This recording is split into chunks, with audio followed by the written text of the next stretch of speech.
की प्रभु आप सबों को आज के दिन बहुत से आशीष दे और हम सबों को प्रभु उन आत्मिक वचनों के लिए तैयार करें। भाइयों और बहनों, इन चारों वृक्ष से कलीसिया को प्रभु क्या संदेश देता है, इस संदेश को हम गंभीरता से सुनेंगे। वचन अभी स्टार्ट नहीं हुआ है, मैं बताऊंगा, आप ध्यान निकालेंगे। Let's start. पहला पद प्रभु यह सिखाना चाहता है, पहली बात यह सिखाना चाहता है कि एक पेड़ ऐसा जिक्र आया, बाइबल मुकद्दस बताती है, एक पेड़ ऐसा पेड़ है जिसको प्रभु क्रोध से उखाड़ फेंकना चाहता है। मेरी और ध्यान से सुनिए, एक पेड़ बाइबल ऐसा जिक्र करती है, जो पेड़ ऐसा है जिसको प्रभु क्रोध के द्वारा उखाड़ कर फेंक देना चाहता है। आमीन। अब आप सोचो जरा, वो कौन सा है? हालेलुया। सो मेरे भाइयों और मेरे बहनों, क्या हम उनमें से हैं क्या कि प्रभु अपने क्रोध की जलजलाहट से कहीं हमें विनाश करने की तो नहीं ठान ली ना? हालेलुया, बोलो यीशु मसीह की जय। मेरे भाइयों और मेरे बहनों, यह गंभीर विषय है। आपको हम सबको बाइबल से समझना होगा कि क्या बातें प्रभु जी के करता है इसमें। आमीन। सो आइए यहूदा की पत्री, उसमें एक ही अध्याय है, 12 पद पढ़े। 12 पद यहूदा नया लास्ट यहूदा के बाद प्रकाशित हुआ। ये तुम्हारी प्रेम यहूदा की पत्री, हाँ, तुम्हारी प्रेम सभाओं में तुम्हारे साथ खाते पीते समुद्र में छिपी हुई चट्टान सरीखे हैं, और वे धड़क अपना ही पेट भरने वाले रखवाले हैं। वे निर्जल बादल हैं जिन्हें हवा उड़ा ले जाती है, पतझड़ के निष्फल पेड़ हैं जो 2 बार मर चुके हैं और जड़ से उखाड़ गए हैं। हालेलुया। मेरे भाइयों और मेरे बहनों,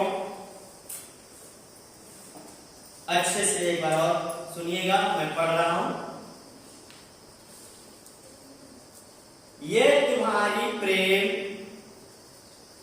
सभाओं में तुम्हारे साथ खाते पीते और समुद्र में छिपी हुई चट्टान सरीखे। हालेलुया। समुद्र के नीचे भी चट्टान छिपा रहता है। हालेलुया। आप किसी भी इतिहास को देख सकते हैं, समुद्र के नीचे भी छुपी हुई चट्टान होती है। मेरे भाइयों और बहनों, क्या वो चट्टान किसी काम का होता है? नहीं ना, गुप्त है, छुपा हुआ है, उससे किसी को भी कोई लाभ नहीं। भी चीजें कभी कभार घातक भी सिद्ध होता है, राइट ना? छिपी हुई चीजें कभी कभार घातक सिद्ध होता है। सो ये कैसा कह रहा है? तुम्हारा प्रेम, तुम जो सभाओं में आते हो, खाते और पीते और मस्त रहते हो, उन्हीं के बारे में कहा गया है। हालेलुया, सही ना? देखिए, बड़ी गंभीर बात प्रभु ने कहा है। तुम जो सभा में आते हो, प्रेम लेकर के आते हो, लेकिन तेरा प्रेम केवल खाने पीने और मौज मस्ती तक छिपी रहती है, मौज मस्ती तक सीमित है, जैसा कि समुद्र के नीचे छुपा हुआ पर्वत। हालेलुया। तो तुम्हारे ही अंदर जो प्रेम है वह एक अधूरा है, वह ऐसा लगता है, ऐसा जान पड़ता है जैसा कि समुद्र के भीतर छुपा हुआ पहाड़ है। आमीन।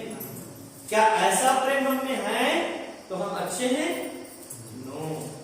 बाइबल मुकद्दस बताती है मेरे भाइयों बहनों कि हाँ, ऐसा होता है, तभी प्रभु ने ऐसा लिखा है। हालेलुया। यदि नहीं ऐसा होता तो प्रभु को ऐसे लिखने की जरूरत नहीं पड़ती। जो मेरे भाइयों और मेरे बहनों, हमारा प्रेम प्रभु के चाह, इच्छा और उसके मुताबिक होनी चाहिए। यह दर्शाता है मेरे भाई और मेरे बहनों कि हम जो प्रभु की सभा में आते हैं, हम ऐसे प्रेम को लेकर के आते हैं जिस प्रेम की तुलना प्रभु ने खाने पीने तक ही सीमित माना, और इसके बाद तुम क्या हो जाते हो, भूल जाते हो। जैसे कि छुपा हुआ समुद्र के गर्भ में पर्वत की दशा होती है। आमीन, हालेलुया। और आगे लिखा है, और बेधड़क अपना ही पेट भरने वाले रखवाले हैं। हालेलुया। मेरे भाइयों और मेरे बहनों, ऐसे लोग बेधड़क अपना पेट भरने के लिए सभा में आए। सही ना? हमें अपना पेट भरने की इच्छा हो तो बाहरी दुनिया में भी भर सकती है ना? हम यदि भूखे हैं तो आपको आपका भूख की तृप्ति घर में रहकर भी हो सकती है। हो सकती है कि नहीं हो सकती? लेकिन खुदा ने कहा कि ये ऐसे हैं जो केवल अपने पेट भरने के लिए रहते हैं। और क्या लिखा है? अपने पेट भरने वाले रखवाले नहीं हैं। हालेलुया। और वे निर्जन बादल के समान हैं जो हवा आती है और उड़ाकर ले जाती है। आमीन, हालेलुया। कितनी अच्छी बातें प्रभु ने लिखा है, कितनी गंभीर बातें प्रभु ने यहां कह रहे हैं। सुनिए जरा,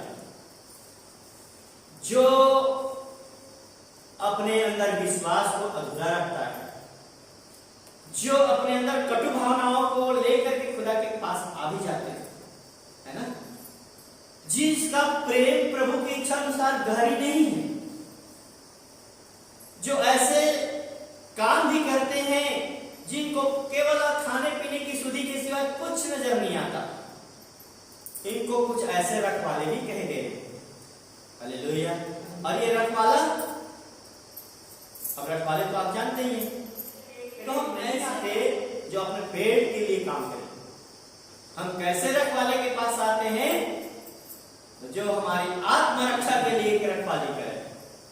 आमीन, हालेलुया, हालेलुया। हम कैसे खुदावंद के पास है, कैसे रखवाले के पास है? अभी इंसानी रखवाला हमारा कैसा भी होना चाहिए, ठीक है? हमारा आत्मिक रखवाला, हमारा भौतिक शारीरिक रखवाला भी हमारे लिए कैसा होना चाहिए? आत्मिकता में होना चाहिए। आमीन, हालेलुया। खाने पीने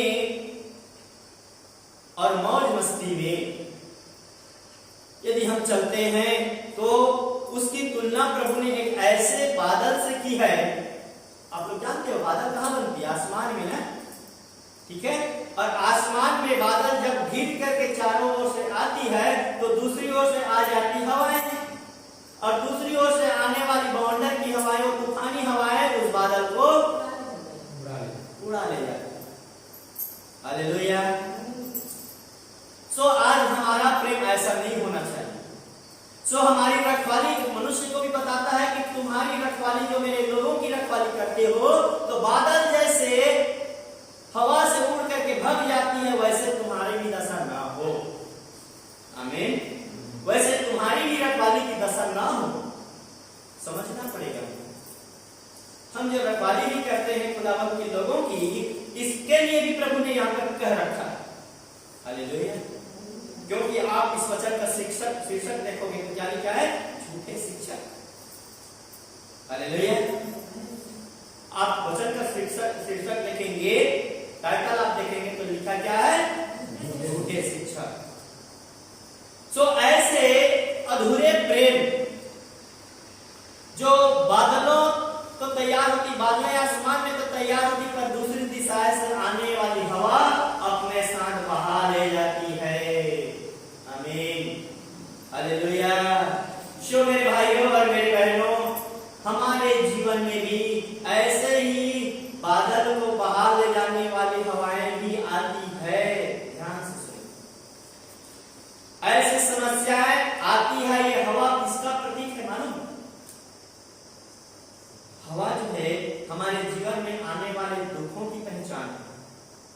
किसके लिए?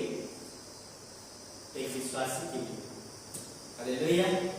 एक विश्वासी के लिए आने वाले संकट का पहचान है और कहता है कि यदि तू मेरे रखवाली करता है तो तुझे उस संकट का सामना करना पड़ेगा, और यदि तुम संकट का सामना नहीं करोगे तो तुम ऐसे हो जैसे मैं तुझे कहता हूं बादल के समान।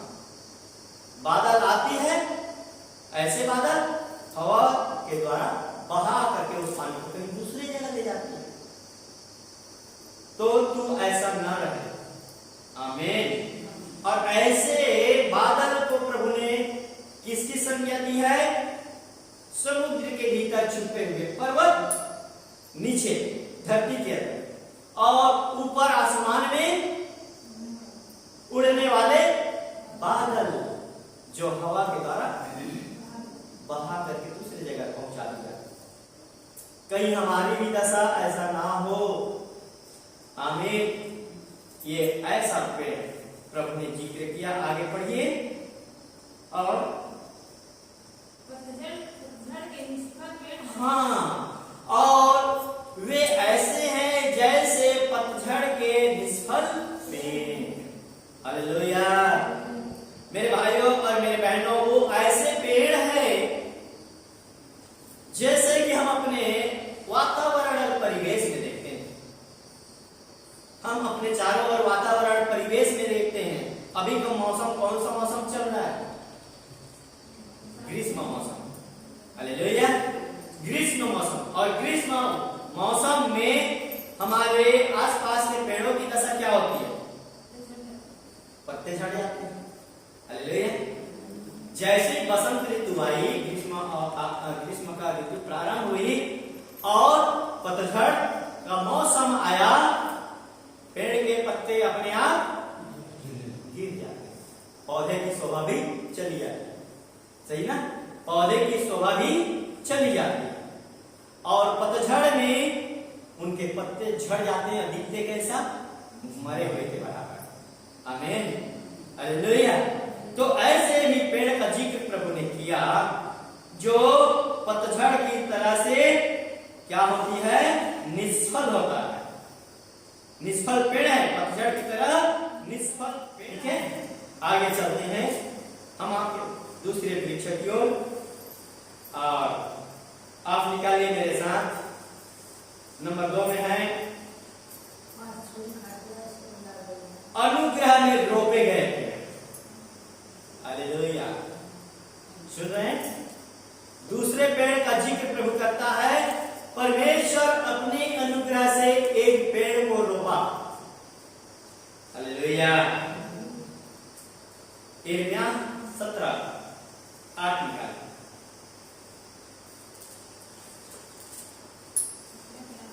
यिर्मयाह 17। उस वृक्ष के समान होगा जो नदी के किनारे लगा हो। आगे। और उसकी जड़ जल के पास फैली हो। हाँ। जब धूप होगी तब उसको ना लगेगी। हाँ। उसके पत्ते हरे रहेंगे। हाँ। और सूखे वर्ष में भी उनके विषय में कुछ चिंता ना होगी। हाँ। क्योंकि वह सब दिन फलता रहेगा। यस। आमीन। हालेलुया। बोलो यीशु मसीह की जय। प्रिय भक्तों, मसीह के अजीज,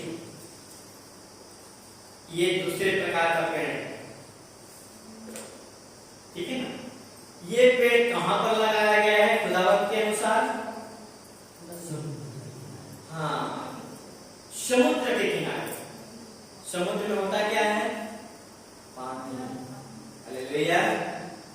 और समुद्र में होता है पानी, तो समुद्र के किनारे जो मिट्टी लगी रहती है उसमें भी पानी का अंश रहता है। हालेलुया।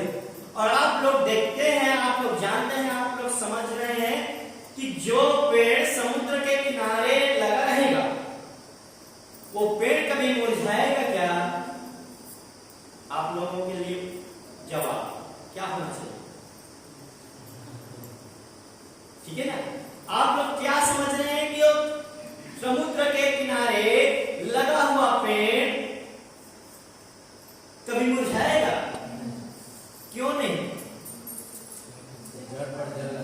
हालेलुया। क्योंकि उसके जड़ समुद्र के जल को छूता है। उनका जड़ जो है समुद्र के जल को टच किए रहता है, अर्थात समुद्र के तट का किनारा लगा हुआ वृक्ष समुद्र के जल के समीप रहता है, तो वह पेड़ किसी भी मौसम में, चाहे गर्मी का हो, बरसात का हो, चाहे किसी भी विषम परिस्थितियों की बात क्यों ना कही जाए,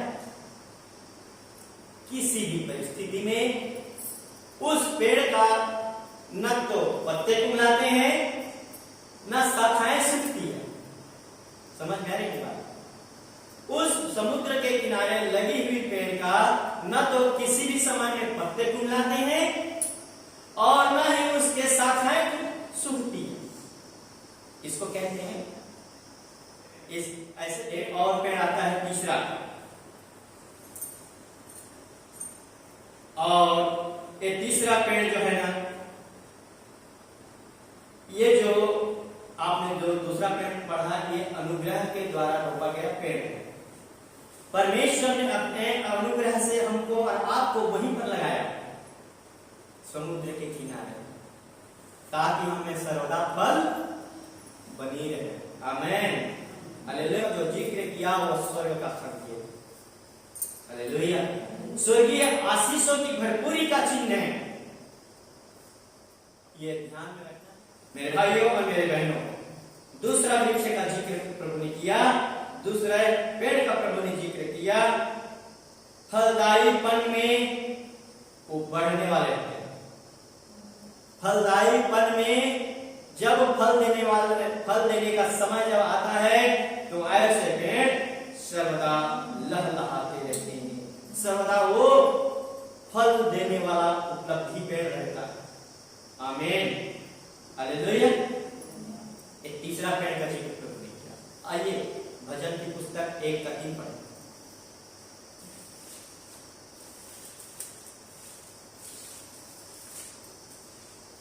भजन की पुस्तक, वह उस वृक्ष के समान है जो बहती नालियों के किनारे लगाया गया है। यस, और वो ऐसा पेड़ होता है जो अपना ऋतु आए तो मेरे भाइयों और मेरे बहनों बहुत आय से लबालब फल जाए, और जिसके पत्ते कभी नहीं मुरझाते। इसलिए वह पुरुष जो कुछ भी काम करता है वो काम सफल होता है। एक बार खुदा के लिए स्वागत हो जाए। मेरे भाइयों और मेरे बहनों, बहुत गंभीर बातों को प्रभु सिखाता है अपने वचन से, कलाम से। वो बात यह है, भजन का दाऊद लिखता है, आप जरा 1 से पढ़िए तो और ज्यादा अच्छा लगेगा। क्या ही धन्य है वह पुरुष जो दुष्टों की युक्ति पर नहीं चलता। यस, ये ध्यान रखना, किसको प्रभु ने धन्य कहा? जो दुष्टों की युक्ति पर नहीं चलता, जो शैतान की योजनाओं के पीछे नहीं चलता। साफ साफ लिखा है, हमको भी नहीं चलना चाहिए। और खुदावन उसी को धन्य कहता है, उसी को शाबाशी देता है। धन्य कहने का मतलब प्रभु अच्छा कहता है ना? तो किस व्यक्ति को प्रभु अच्छा कहता है? जो व्यक्ति दुष्टों की युक्ति और योजनाओं के पीछे नहीं भागता। शैतान यदि उनके जीवन में बहकाने वाली बात कहने लगे, ध्यान से सुनिए, शैतान यदि किसी भक्त के जीवन में बहकाने वाली बातें करता है, तो परमेश्वर का सच्चा भक्त उस युक्ति से अनजाने नहीं होते, वो जानता है और वो उसके पीछे नहीं चलता है कि नहीं? मेरे भाइयों और बहनों, तब परमेश्वर आपको हमको धन्य कहेगा। आमीन, हालेलुया। और आगे पद पढ़िए। और न पापियों के मार्ग में खड़ा होता है। यस, और न पापियों के मार्ग में खड़ा नहीं चलने को तैयार है। वास्तव में प्रभु जो कहता है बहुत भेद में बातें हैं। हालेलुया। मेरे भाइयों और मेरे बहनों, प्रभु ने यहाँ जो बातें कही है वो कहता है कि मेरे भक्त लोग जिसको मैं धन्य कहता हूँ वो दुष्टों के मार्गों में खड़े नहीं होते, वो उसके मार्गों में उसके साथ नहीं हो लेते। आमीन। हमें भी नहीं होना चाहिए। हालेलुया। बोलो यीशु मसीह की। और आगे की बात पढ़िए। यस, सावधान कलीसिया। एक व्यक्ति जो प्रभु के भवन में रोपे गए पौधा है। आप और हम कौन है? परमेश्वर के भवन में रोपे गए पौधे हैं। तो हमको कहां नहीं बैठना है? ध्यान सुनिए, ध्यान से सुनिए। ठट्ठा करने वाले की मंडली में आपको नहीं बैठना है। क्यों नहीं? क्योंकि जैसा सुनो वैसा आप ही करोगे। हालेलुया। क्योंकि कहानी तो है ना भैया, आप इसको मना नहीं कर सकते सुनने के लिए, ठीक है ना। इसलिए प्रभु ने कहा कि तुम लोग जिसको मैंने अपने भवन का पौधा बनाया, मेरे पौधे हो तुम, और तुम ठट्ठा करने वाले, मजाक करने वाले, व्यर्थ बोलने वाले, और जहां तुमको अपने जीवन से, भक्ति भरे वातावरण से निकाल कर गर्त में जहां ले जाने वाली बात सुनने को मिलता है ना, उसी को ठट्ठा करने की जगह कराते है ना। उस जगह में तुम बैठ नहीं सकते। चौकस रहिए, हमको किस तरह से आना है, किस तरह से जाना है, कहां हमको अपना जगह बनाना है। परमेश्वर हर बातों को आपको सिखाता है। आप ध्यानपूर्वक सीखिएगा तो परमेश्वर में आशीष आपके सामने, आपके सम्मुख टपकेगा, जैसे बादल से बारिश टपकती है। आमीन। हालेलुया। बोलो यीशु मसीह की। और वो क्या कहा आगे पर? परंतु वह तो यहोवा की व्यवस्था से प्रसन्न रहता है। परंतु वह तो यहोवा अर्थात परमेश्वर की व्यवस्था से प्रसन्न रहता है, और उसकी व्यवस्था पर रात दिन ध्यान करता है। और उसी की व्यवस्था पर दिन और रात ध्यान लगाए रखता है। तब जाकर के तीसरा पद कंप्लीट होता है। हालेलुया। और कहता है वे ऐसे वृक्ष के समान हैं। कौन लोग?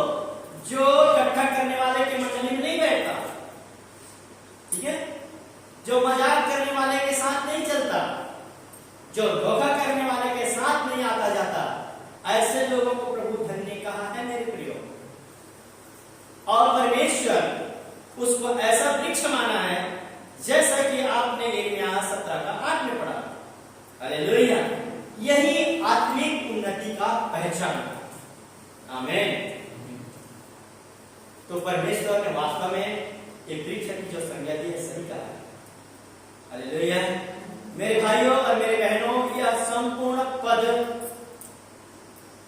आपको आत्मिक लक्षण में आत्मिक उन्नति को दिखाने वाला है। ये पेड़ कौन? जो भजन 1 के 3 में आप पढ़ रहे हो।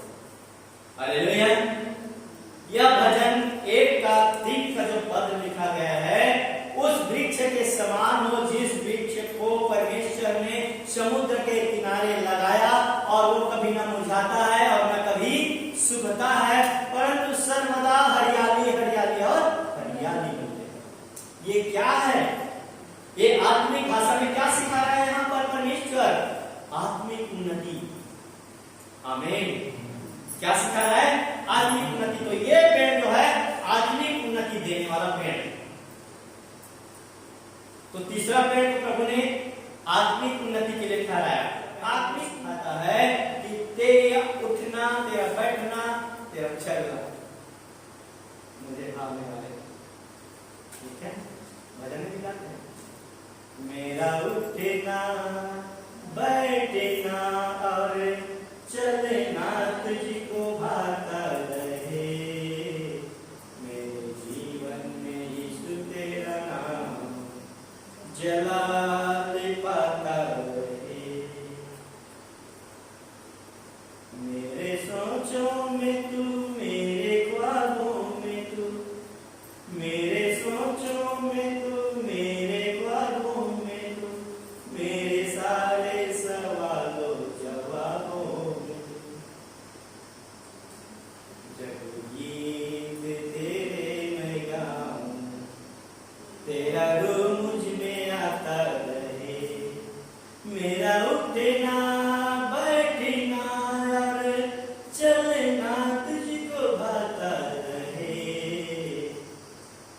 खुदा का धन्यवाद पात्र बनना है। आमीन, हालेलुया।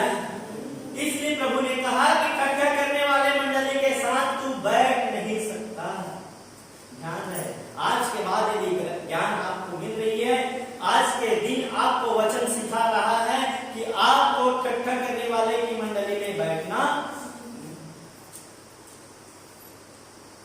सावधान। यदि आप अपने जीवन को सुरक्षित देखना चाहते हैं, आप अपने जीवन को सत्मार्ग में ले जाना चाहते हो, तो आप इकट्ठा करने वाले, व्यर्थ बोलने वाले के मंडली में बैठोगे तो आपकी आशीष छीनी जाएगी।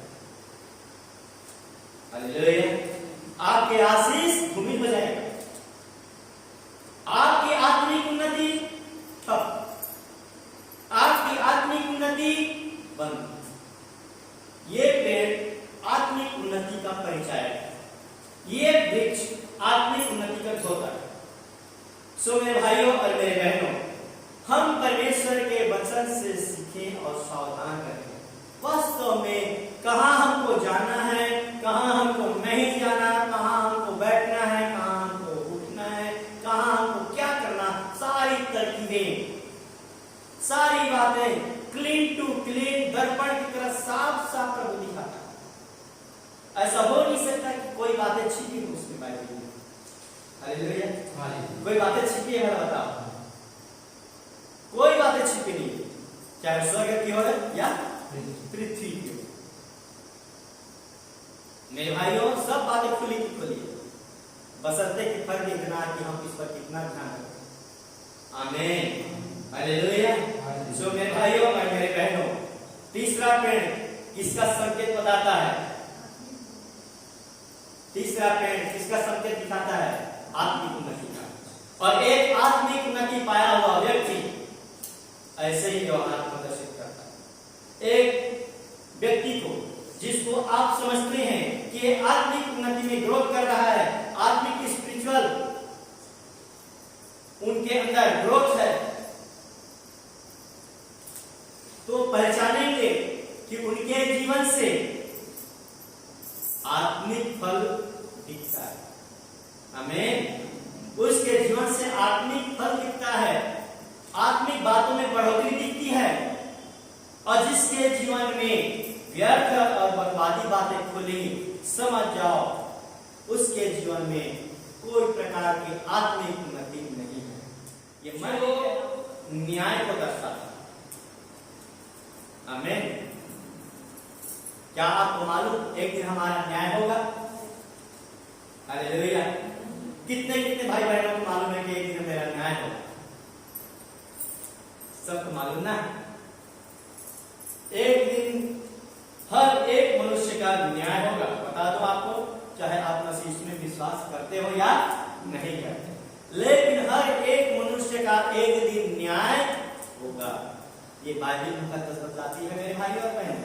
इसलिए हम एक ऐसे अभी की स्थिति में, समय में, हम एक ऐसे वृक्ष के बारे में पढ़ेंगे जो न्याय का प्रतीक है। हालेलुया। अब न्याय धर्मी का भी होगा और अधर्मी का भी होगा। Listen to me very carefully, मेरी ओर ध्यान से सुनिए। धर्मी का भी न्याय होगा और अधर्मी का भी न्याय होगा। तो ये पेड़ न्याय का प्रतीक है। और कैसा न्याय हुआ एक जगह बताया प्रभु ने। आप मेरे साथ निकालिए लूका 13 का पद 7।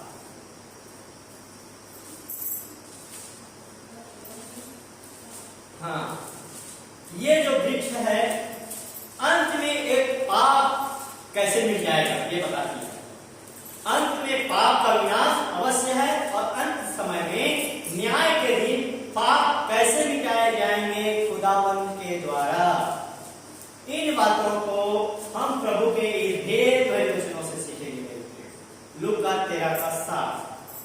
तब उसने बारी के रखवाले से कहा, तब उसने बारी के रखवाले से कहा, 3 वर्ष से मैं इस अंजीर के पेड़ में फल ढूंढे 3 वर्ष से। ओहो, नोट करने वाली बात है। प्रभु 1 वर्ष की बातें नहीं कही, 2 वर्ष की बातें नहीं कही मेरे प्रियो, परंतु प्रभु ने कहा 3 वर्ष से मैं इस अंजीर के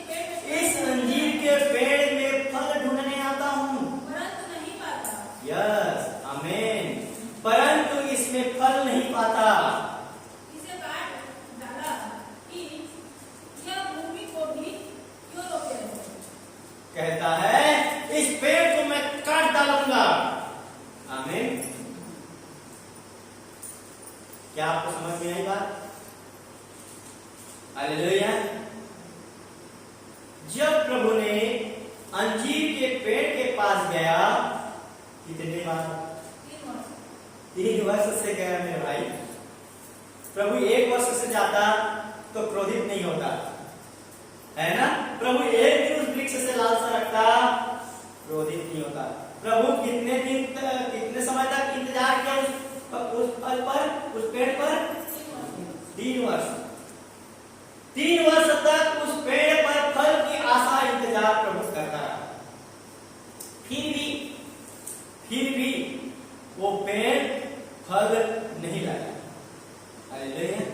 फिर भी वो पेड़ फल नहीं लाया। तो प्रभु के अंदर क्या भावनाएं आई? अब मैं इस पेड़ को उखाड़ के काट डालूंगा। आमीन। हालेलुया। इस पेड़ को मैं उखाड़ के काट डालूंगा। उखाड़ डालूंगा। काटना तो अलग बात है, उखाड़ना अलग। यहां पर लिख दिया क्या? उखाड़ डालूंगा, है ना? पूरी रीति से जड़ से समाप्त। मेरे भाइयों और मेरे बहनों, क्यों प्रभु ने ऐसा कहा? यस, प्रभु उसमें 3 साल तक इंतजार करता रहा। प्रभु उसमें 3 साल तक इंतजार करता रहा कि एक दिन ये वृक्ष मेरे नाम से फलेगा और मैं तृप्त हो जाऊंगा। आमीन। 3 साल तक मेरे भाई, 1 दिन नहीं, 2 दिन नहीं, 1 महीना नहीं, 2 महीना नहीं, 3 साल तक प्रभु ने इंतजार किया। आपको भी इसी तरह से इंतजार करता है। आमीन। हालेलुया। आपको, मुझको भी जो पाप में जकड़े हुए हैं उनको भी प्रभु इसी तरह से इंतजार करता है कि एक दिन निकलेगा। हालेलुया। और एक दिन मेरी बातें सुनेगा। मैं इसका इंतजार कर रहा हूं। इसीलिए प्रभु ने कहा। आमीन। हालेलुया। और यदि हम प्रभु में फलवंत नहीं होंगे तो वो प्रभु जो है जड़ सहित उखाड़ने वाला, जड़ से उखाड़ने वाला। आगे फिर क्या बात है?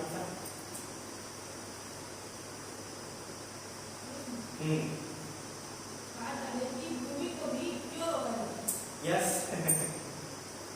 भूमि को भी क्यों रोके रहे? देखो, ये पेड़ वास्तव में पेड़ नहीं है, परंतु एक विश्वासी का जीवन है। सही ना?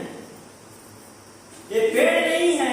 बाइबल पूरी संकेत भाषा में लिखी गई। एक उदाहरण बताया प्रभु ने। ये उदाहरण है 4 प्रकार के पेड़ों का उदाहरण प्रभु ने यहां दिया। 4 प्रकार के हमारे जीवन का रिलेटेड प्रभु ने समझाया हमको कि हम इन चारों वृक्ष में से किस वृक्ष की तरफ बनते हैं, है ना? इन चारों वृक्षों में से किस वृक्ष के उपमा प्रभु हमको देना चाहता है? हालेलुया। Yes, hallelujah. तो परमेश्वर चाहता है हमारे जीवन से कि हम समुद्र के किनारे लगे हुए पेड़ के समान आत्मिक उन्नति प्रदान करने वाला और आत्मिक आशीषों की बारिश करने वाला और स्वर्ग में स्थान पाने वाला स्वर्गीय वृक्ष के समान बने। आपने कहा कहां पर? यहूदा। वहां पर पढ़े, उस पेड़ को पढ़े और पेड़ निकल गए।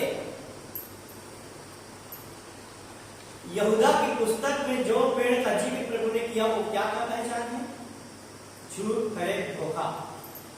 ठीक है? झूठ, फरेब और धोखा। अब यहां पर उसी झूठ और फरेब पेड़ का न्याय किया गया। कहां पर? लूका 13:7। हालेलुया। उसी पेड़ का न्याय लूका 13:7 में न्याय किया गया। यह पेड़ मैं उखाड़ूंगा क्योंकि यह पेड़ मेरे इच्छा के अनुसार फल नहीं लाया और जो भूमि के लिए आता है। आमीन। भूमि कौन? हम। हालेलुया। एक विश्वासी का जीवन एक खेत है और उसी के लिए उसी को भूमि यहां पर कहा